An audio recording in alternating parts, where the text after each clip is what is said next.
Hey everybody, Ronan Powell here again. Welcome back, or welcome, if it's your first time. I'm going to do another piece on resistance. It's actually a deeper dive on the video that I did a couple of days ago, I think, which was about resistance and the patterns that accompany resistance and how it manifests and how it holds people back. And how a holding pattern, if you're in one, is made up of all these things. And so I'm going to just talk a little bit about that. It's probably the most frustrating thing that, years ago, 20 years ago, I wish I knew this stuff. I experienced it massively. I found ways to overcome it and to help others overcome it as well. But the people I work with, even to CEO and chair level, still experience it. And I still do as well from time to time. I think we all do. It's the nature of things. It's the nature of being. So it's we can't really avoid it, but we can become aware of it, and we can really learn what it is and learn how to work with it, and instead of resisting it, channel it and to create what we want. So I'm going to talk a little bit about that. So the frustration around, somebody says, I want to create, I want to go next level, and when somebody truly goes next level, it's kind of like to have something at a completely different level. They actually need to do something that is a completely different level. But before they'll do something that is a completely different level, they need to be the person who is at a completely different level.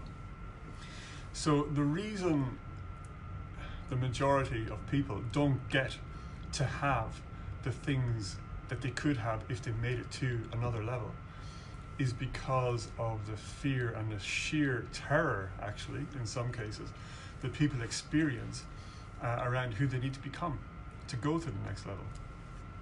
So, I mentioned briefly a couple of videos ago about, I think I use an example of somebody called Bobby, who, let's say they're in school, the teacher wants them to go out at 11 o'clock to play in the yard. Hopefully sorry, I just got a call on my phone there, so hopefully I declined it and you're still seeing me. So I use the example of somebody called Bobby who wanted to stay likes reading books. Just all they want to do is read books. And the teacher says, go out and play in the school yard, the playground, play with the other kids. And Bobby says, I don't want to go. The teacher says, no, come on, you got to go out. It's healthy. Bobby says, I don't want to go. And the teacher says, get out there.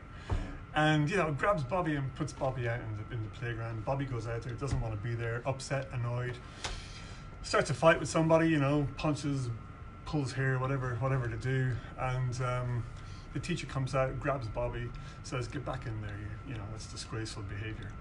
Puts Bobby in a classroom. Bobby's in the classroom and looks around, finds lots of books, and Bobby's really happy.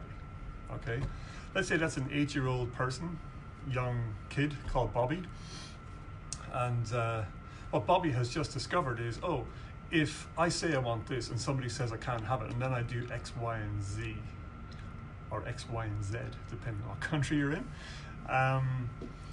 then I get my result. And so the brain downloads this as a pattern, okay, as a strategy, actually. It's a mental strategy, and it becomes an unconscious strategy over the years, when Bobby is 28, 38, 48, 58. Depending on the level that Bobby has evolved to, Bobby could still trying to be run those patterns. Those patterns stop working at some level. When you hit your ceiling, whatever programming you've got, whatever it is that you've got inside you that has gotten you to where you are, stops working to go to your next level. That's the point. Because to go to your next level, to have what you've never had, you need to be who you've never become. So that's what the point is. The having is actually the evolution of the becoming. It's who you become. So it's all about who you become, right? So this is the challenge that I've worked through with numerous clients, hundreds over the past 11 years.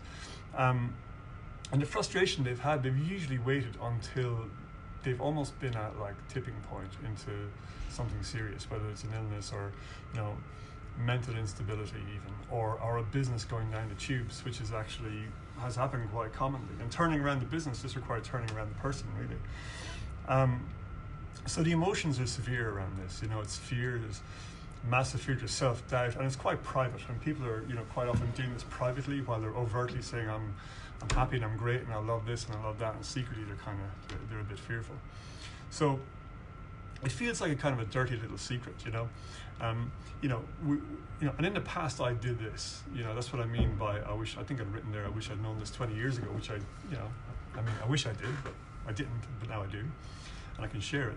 But when you brush this stuff under the carpet, the more secret it is, the more you push it down. It's kind of like, you know, if you never swept your floor, you never cleaned up, you know, pizza from under your bed, you left it under your bed, or any food or any mess of any sort, it starts to stink after a while. And that's what happens when we brush this kind of stuff under the carpet, right? It just starts to stink. And it could be an emotional stink that we don't like. It could be thoughts that are going around in our head. We might feel like it, you know, it's like it just might feel unstable or unsettling. Could happen in a relationship, could happen in a business.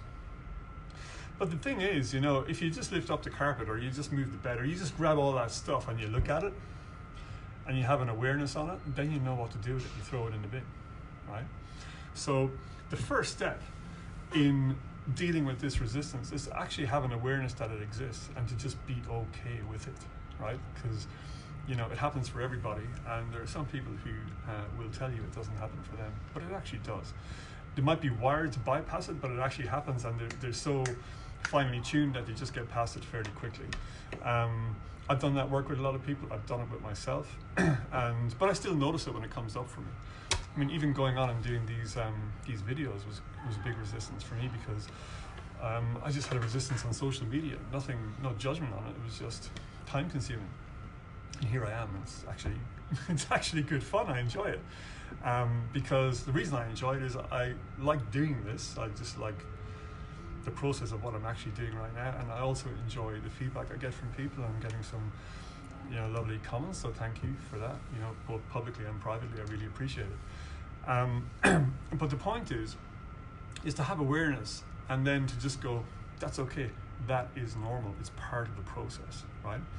If I'm going to go to another level, then I need to do something of another level. I need to become of another level, and you don't have the other level without resistance. It just doesn't exist. And this could be a eureka moment for you, to just be okay with resistance, you know, to actually be okay with it instead of believing it, you know. So resistance could manifest as, it could be a belief about yourself, it could be a belief about other people, it could be an emotion, it could be behaviors that you just notice that are counter to what you say you want, and you notice, why am I doing all this stuff when I say I want this stuff? That's a resistance. So the best thing to do is just be okay with it, just to admit it. And it doesn't have to, this doesn't always manifest in a vice or in, you know, something that's socially unacceptable. It might just be sort of like a not knowing, or being in an old pattern or an old behavior that's maybe okay where you are, and it just doesn't seem to work for the next level. So it's just being open, you know, having a loose grip on what you perceive as being reality. So having a loose grip on it without losing it, if you know what I mean. So people talk about self-acceptance, and this is the next piece of the resistance concept. So the problem with self-acceptance is everyone's talking about it, you know, and a lot of people are talking a good game on it, but they're not there.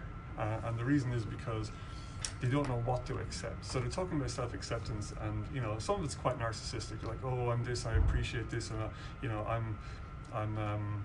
I accept myself. Fantastic. But the real self-acceptance is you can't actually accept yourself until you know who you are, and who you are is everything you love and all that stuff under the carpet, right? That's who you are. That's who I am. It's who we all are. So you gotta lift that stuff up and just have a good look at it and go, this is my resistance, and this is what I'm going to work with. Okay, and that's where your joy is.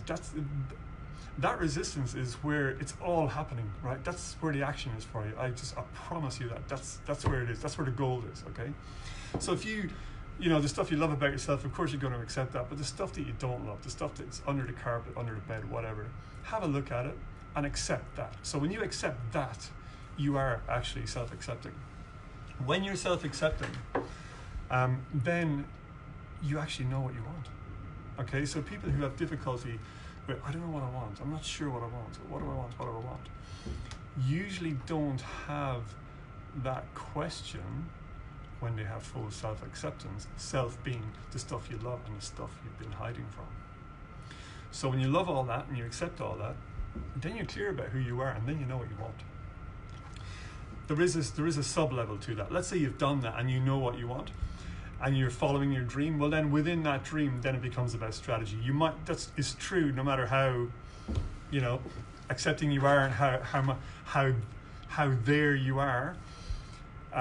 You might not know the next strategy, and that's okay. That's a great quality problem, actually. So you might know the journey you're on, but you might not know the next step or the best strategy, and that's okay. But the key is just know that there are patterns as part of the inner resistance in all of us, and the resistance is what actually makes the plane fly. The plane flies. A plane takes off because of gravity, right? Not in spite of gravity. Aeronautical engineers aren't sitting around and in an office somewhere thinking. The Boeing folks aren't sitting around up in where are they? I think they're in Seattle. The Boeing folks aren't sitting around up in Seattle or Airbus in France thinking, oh man, this gravity thing sucks. Let's get rid of this gravity thing and just figure out how to fly planes. No, they're actually going, this gravity thing exists. Let's fly a plane with gravity. Let's use gravity to fly the plane.